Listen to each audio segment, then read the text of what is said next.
Assalamualaikum warahmatullahi wabarakatuh. Saya Khairun Nisa. Di sini akan melanjutkan penjelasan dari pemateri sebelumnya. Di sini saya akan memberikan contoh meneliti apakah ada perubahan yang signifikan antara tes awal dan tes akhir yang berupa raihan skor matematika suatu kelas sampel dengan pemberian perlakuan berupa latihan soal. Langkah perhitungannya adalah yang pertama, menentukan normalitas sebaran data, yang kedua melakukan tes rata-rata, yang ketiga apabila sebaran data tidak normal maka dapat melakukan tes rata-rata tanpa taraf signifikansi. Contoh soalnya yaitu diketahui skor tes awal dan tes akhirnya sebagai berikut. Dari siswa pertama sampai siswa ke-15 ini tes awalnya, ini skor tes akhirnya. Nah, langkah pertama kita cari dulu selisih atau D atau gain dari tes awal dan tes akhir. Rumusnya adalah Y dikurang X, sehingga 65 dikurang 20 hasilnya 45, 60 dikurang 20 hasilnya 40, 65 dikurang 15 hasilnya 50, sampai seterusnya sampai siswa ke-15. Nah, setelah mencari D-nya, kemudian kita mencari D kuadratnya. D kuadratnya yaitu 45 kuadrat hasilnya adalah 2025, 40 kuadrat hasilnya 1600, 50 kuadrat hasilnya 2500, 25 kuadrat hasilnya 625 sampai selanjutnya. Nah, jadi jumlah dari selisihnya atau D ini 380 dan sigma dari D kuadratnya 14.800. Untuk mencari rata-rata dari gain atau D-nya, rumusnya yaitu MD sama dengan sigma D per N. Nah, MD ini adalah rata-rata gain dari antara tes akhir dan tes awal. Nah, D adalah gain atau selisih skor tes akhir terhadap tes awal pada setiap subjeknya. Nah, N adalah jumlah subjeknya atau siswa. Nah, jadi sigma D sudah diketahui hasilnya yaitu 380 dan N-nya adalah 15 dari jumlah ini. Nah, 380 dibagi 15 hasilnya yaitu 25,3. Langkah perhitungannya yang pertama kita tentukan normalitas sebaran datanya.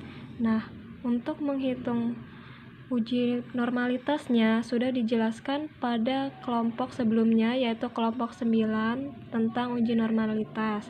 Jadi, sebagaimana kriteria pengujian normalitas ini yaitu jika X kuadrat hitung lebih kecil dari X kuadrat tabel, maka data terdistribusi normal. Nah, setelah saya hitung, X kuadrat hitungnya adalah min 143,9 dan X kuadrat tabelnya adalah 18,4. Maka X kuadrat hitung lebih kecil dari X kuadrat tabel sehingga data terdistribusi normal. Setelah diketahui bahwa sebaran datanya normal, selanjutnya kita akan mencari tes rata-rata.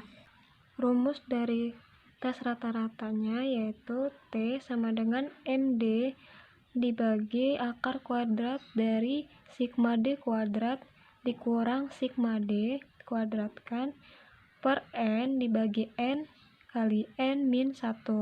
Nah, sudah ini keterangannya bahwa MD adalah rata-rata gain antara tes akhir dan tes awal, sedangkan D adalah gain atau selisih dari skor tes akhir terhadap tes awal setiap subjek, dan N ini jumlah dari subjeknya. Maka diketahui bahwa MD-nya adalah 25,3, sigma D-nya hasilnya 380, sigma D kuadrat 14.800 dan N-nya adalah 15. Maka diperoleh dengan penghitungan berikut. Berdasarkan rumus ini, maka kita tulis T sama dengan MD-nya ini 25,3 per akar kuadrat dari sigma D kuadrat ini, kemudian dikurang dengan sigma D yaitu 380 per N-nya 15 per 15 dalam kurung 15 min 1. 25,3 per akar kuadrat dari 14.800 kurang 25,3 hasil dari 380 dibagi 15. Kemudian ini hasil dari 15 kali 15 min 1 yaitu 15 kali 14. Lanjut ke 25/3 dibagi akar kuadrat dari 14.800 dikurang 640,09 per 210. 25,3 dibagi akar kuadrat dari 14.159,91 hasil dari pengurangan ini per 210. Kemudian dibagi 210 hasilnya maka 67,42. Lalu 67,42 ini akar kuadrat dari 67,42 ini yaitu 7,8, sehingga 25,3 dibagi 7,8 hasilnya 3,24. Maka T hitungnya adalah 3,24. Selanjutnya yaitu kriteria pengujian. Nah, jika min T tabel kurang dari T hitung kurang T tabel maka tidak berbeda secara signifikan. Sedangkan jika T hitung lebih besar dari T tabel atau T hitung lebih besar dari min T tabel, maka terdapat perbedaan yang signifikan. Untuk mencari T tabel, kita ketahui dulu dB dan A-nya. Nah, untuk derajat kebebasan atau dB, itu sudah ada rumusnya bahwa N min 1. Jadi 15 min 1 sama dengan 14. Nah, taraf signifikannya itu sudah ditentukan yaitu 0,01. Maka tabelnya atau T tabelnya kita cari yaitu dengan rumus T dalam kurung 1 min setengah atau 1/2 dikali A terus dalam kurung dB, sehingga hasilnya yaitu T 1 min setengah kali A-nya ini 0,01 dalam kurung dB. Jadi 1 min 0,005 hasilnya 0,995, sehingga T tabelnya adalah 0,995. Ini dB-nya 14. Nah, cara mencarinya dapat dilihat pada tabel distribusi T.